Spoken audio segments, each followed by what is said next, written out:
एक रोम्बस है जिसके वर्टिसेस गिवन है, ठीक है, 4 पॉइंट्स गिवन है, तुमको इसका एरिया फाइंड आउट करना है। तो हमको एरिया का फॉर्मूला पता होता है, एरिया ऑफ रोम्बस क्या होता है, half into diagonal 1 into second diagonal d1 into d2, ठीक है। या फिर तुम ऐसा भी यहाँ के केस में क्या लिख सकते हो, half into AC into DB, दूसरा डायगनल DB हो जाएगा। चलो अब क्या करेंगे, हमको पता है डिस्टेंस फॉर्मूले से, अगर तुम्हें A से C तक का डिस्टेंस चाहिए, फॉर्मूला क्या हो जाएगा, under root x2 minus x1, दोनों के x कोऑर्डिनेट को सब्ट्रैक्ट करो, स्क्वायर कर दो, प्लस दोनों के y कोऑर्डिनेट को सब्ट्रैक्ट कर दो और स्क्वायर कर दो, ठीक है। तो अगर मुझे AC का डिस्टेंस चाहिए तो मैं क्या करूंगी, -1 और इसका है -3, -1 माइनस करो 3, इसका स्क्वायर, प्लस दोनों के y कोऑर्डिनेट, y2 क्या है 4, माइनस कर दो y1, ठीक है, 0 है, इसका स्क्वायर कर दो, ये क्या हो जाएगा सिंपल, -4 चलो -4 का स्क्वायर प्लस 4 का square, under root 4 4 16 plus 4 4 16 again, ठीक है।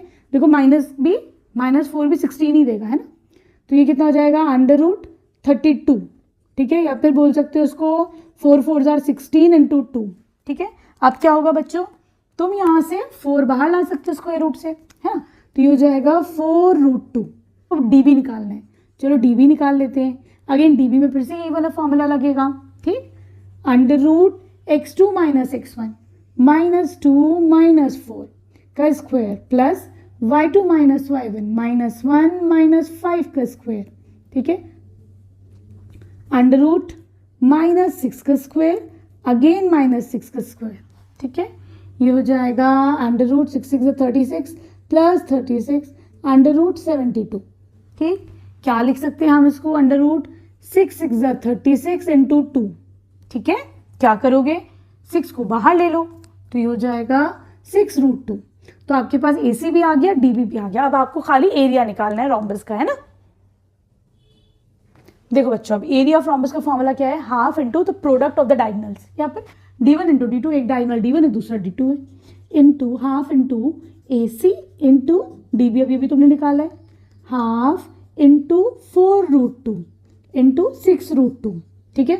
अब देखो 2 को मैं कैसे लिख सकती हूँ, 2 can be written as √2 into √2, 2 can be written like this, ठीक है।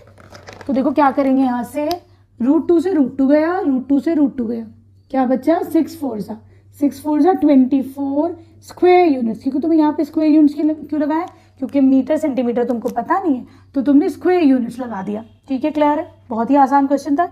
Here we end this chapter, बहुत इजी चैप्टर है। वीडियो पसंद आई हो तो प्लीज़ बच्चों एक अच्छे से कमेंट कर देना, वीडियो को लाइक कर देना, फ्रेंड्स के साथ शेयर कर देना। Thank you for watching Braino solutions.